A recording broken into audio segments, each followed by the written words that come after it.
How to log in with Discord Token 25 full guide. So hey everyone, welcome back to the channel. So to log in with Discord Token, you must try to log in through the web of Discord. You cannot log into your Discord account in your mobile app or desktop app. So first of all, you need to browse for Discord,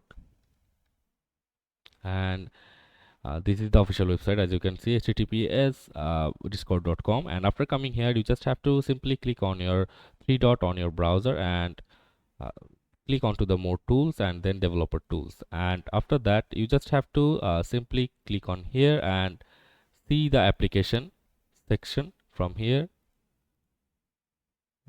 just click on that, and you have to click on local storage and then discord.com, and you just have to scroll down